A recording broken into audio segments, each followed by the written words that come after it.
Hey guys, Zen here, and if you want to know absolutely everything about Rainbow Six Siege with a list of all the updates recently and what's upcoming here, then this video has you covered. From the biggest reworks and leaked new content to the potential future of Rainbow Six Siege and if Ubisoft will even remain its developer. And so if you're caught up and know everything, or you're just getting started for the first time, this video has all 10 of the updates that you should know, and there's a lot. And so let's get into this. But first, a bonus list. Hundreds of champions, check. Global PvP arena, check. And massive scale bosses to decimate. Oh yes, Raid Shadow Legends is the sponsor of this video. And guys, you can download the game for free with my QR code, or if you click the link in the description. Now then, let's turn the page and dive into some updates. Firstly, the Doom Tower, an amazing addition that brought with it over 120 levels and terrifying bosses to defeat. And on the next page is the Hydra boss, a 6-headed massive beast with powers that increase its damage and remove your buffs. A scary foe indeed. They're also running a special Deliana Chase event open to all players. Just log in and play Raid for 7 days between now and July 20th,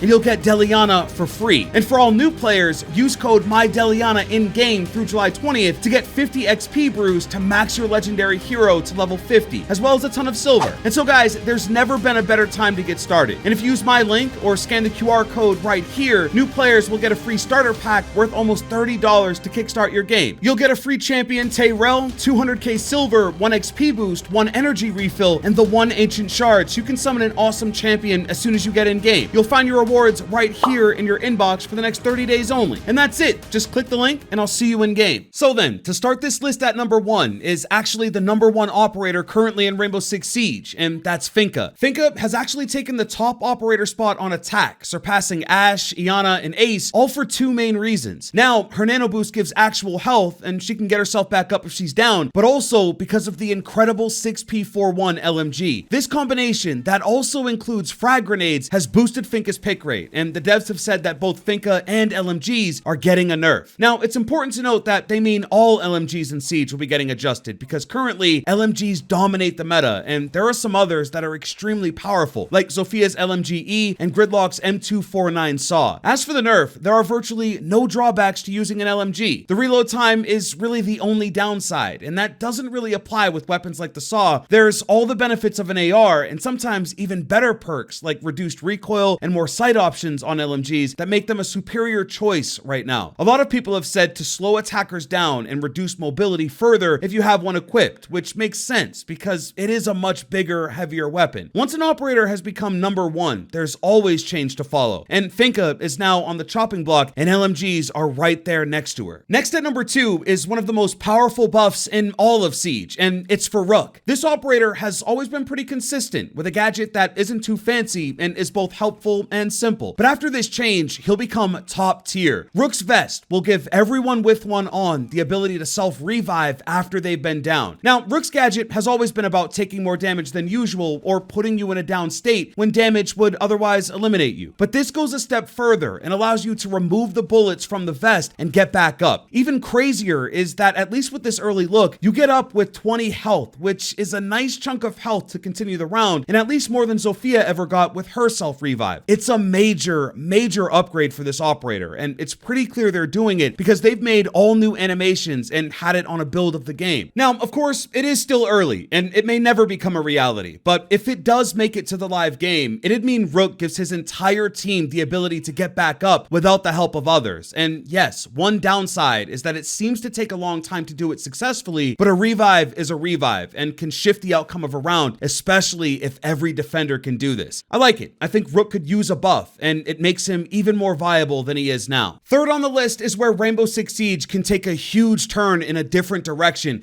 because Ubisoft is yet another major publisher that's being looked at for a buyout. So right now, no one has made a public offer for the publisher, but there have been multiple private firms and companies who are studying the Ubisoft business structure and interested in making a purchase. Now, Ubisoft owns some of gaming's biggest franchises that are known globally around the world. But as for live service, Rainbow Six Siege has been a cash cow, bringing in over $1 billion total and adding to that each month now for 7 years. It's unique and clearly separates itself from all the battle royale and arena shooters out there. But in the hands of a new developer or publisher, Rainbow Six Siege could see an entire shift of focus that changes it from what it is today. And I think it sits directly in the middle of a deal like this. Now, it's possible that no one ever makes an offer and Ubisoft remains independent, but the latest news is that they're waiting for their market value to increase before they complete a deal. And so it could be that Siege, as well as the rest of Ubisoft's catalog, gets a new home with an all-new game plan. Fourth is the next R6 game, and that's Rainbow Six Mobile. And I've never been excited for a mobile game, but if you play Rainbow Six Siege, you're gonna want to pay attention to this. First off, there are two huge differences between R6 Mobile and R6 Siege. For one, there's aim assist in Rainbow Six Mobile, and that's obviously because it's a game built for smartphones. And secondly, because of the aim assist, they've actually removed one-shot headshot from the game. This change alone will make some people write it off, but from the early reports and game sessions they've had, people are loving this game, and it's not some watered-down, half-baked Siege experience. It is all the destruction and gadget interactions you've come to know and love, just repackaged for a mobile platform. And we now know the full launch roster, and it's an incredible lineup. On attack, you'll have Ashe, Sledge, Twitch, Ying, Thermite, Habana, and Thatcher. On defense, you'll get Rook, Jaeger, Caveira, Bandit, Smoke, Valkyrie, and Mute, and both sides get a recruit. They've also talked about new game modes, one being the single round matches, and it's exactly what it sounds like. You enter into the game, and you play a single round for the victory. It's a way to jump in and out of the game if you're limited on time, but full matches and ranked will all be there, and so it's keeping pace with what's worked for Siege and what players have come to expect. Number 5 here is the leaked Year 7 Season 3 operator called Grim. So for Year 7 Season 3, there's going to be a lot of change, but the most exciting part is probably this new operator. So of course, this is not confirmed, so take it with a grain of salt, but the rumor is a gadget that when deployed becomes invisible. Once the enemy engages it, it explodes and leaves behind a cloud that pings anyone that walks through it. Now, for me, this sounds like an attacker, and that'd be a big deal, because this would be a first of its kind with the first attacking gadget that goes invisible. Defense has always had Legion and his goo gadget that goes invisible, and unless you have an IQ, you'll struggle to see them, and Legion has always been a super consistent operator since release. Also, Echo's Yokai used to go invisible as well, and so defense has always been familiar with this mechanic. Attack hasn't, and I'd say that this kind of utility is a great way to balance that out, while also introducing an attacker that's really effective at giving out intel. As for what's been confirmed, we know Grim will be from Singapore, and that Year 7 Season 3 will also add Rank 2.0. All the details for this next season will be at the Berlin Major, starting on August 15th, and of course, we'll be here with all those reveals, so make sure your notifications are on. Number 6 continues on the Year 7 Season 3 news because it's confirmed that we'll be getting a new competitive map this season. Now, in Year 7 Season 2, we technically got a new map, but it was exclusive to Team Deathmatch, and it's the kind of map that could never be in a game of Ranked or traditional Siege at all. It has absolutely no roof, there's a ton of open-ended sightlines, and there's obviously no objectives built into the map. It is currently the only map completely built from the ground up for TDM, and so that's where it'll remain. Before that, in the middle of Season 1, we got Emerald Plains, and yes, that is a new map, but the devs have now admitted that it was a map heavily inspired by Bartlett University, which was a map that was taken out of the map pool in all playlists, and so yeah, it was a new map, but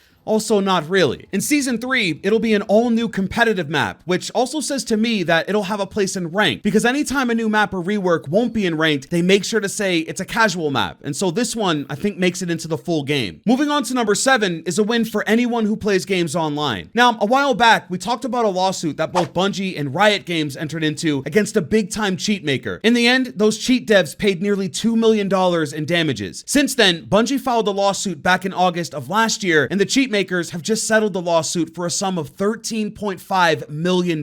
This is even more revealing because beyond just damages, they were able to go after them under the law of copyright and computer fraud. Now, Bungie is also in a joint suit teamed up with Ubisoft specifically for cheats affecting Rainbow Six Siege, and that case is still pending, and so even more of these cheat makers are going to get hit with these immense fines. So does this completely eliminate cheating and people abusing the system? No, even Ubisoft have said that this is a never-ending battle, and that's true. If there's something to gain, there will always be someone looking for the loophole. But it should, and it will, strike fear into anyone creating this stuff, and especially those selling it, because you could be charged for every single person you ever made a transaction with, or simply sued and taken to task over using the game and making this stuff. Just a couple years ago, it was the Wild West. You could easily make and sell cheats, and no one was really coming after you. But now, there's millions of dollars of penalties being handed out, and it's just an incredibly risky business to be a part of. And so on that note, number 8 on the list is the latest cheat blog that details everything they've done for the last few months for Rainbow Six Siege. There's really only 2 things that are super important, and they can be found here. This image shows the ban data through this year, and as you can see, things stayed pretty consistent up until May. In May, the total bans dropped off significantly, where from December to January, they were able to ban almost another 10,000 accounts, and for May, that number dropped to just under 6,000. So what's happening here? I know some of you may be thinking, well, there's less population in the game, and so there's less players to ban, and there could be some truth to that. But it could also mean that there's less cheaters in the game because it's becoming harder to cheat in the game. And as we've just mentioned, cheat makers aren't as prevalent because of the legalities. I think the grand picture resides somewhere in the middle. I think Vector Glare has been pretty middle of the road as for hype, and Sense hasn't been ultra meta, but I also think that they've struck a balance between BattleEye's capabilities and the data bans. Next at number 9 here is one of my most anticipated features, but the rework to map bans. Now guys, Ubisoft has heard the feedback loud and clear. People are getting tired of playing on the same maps constantly and missing out on maps that are actually in the game but are always banned, and so they've announced a new map ban system is coming very soon. There's really not too much to say. The current system makes it so that most of the favored maps are always up for play, and the ones that aren't as popular get banned. My biggest problem is that new maps like Emerald Plains and completely redone maps like Outback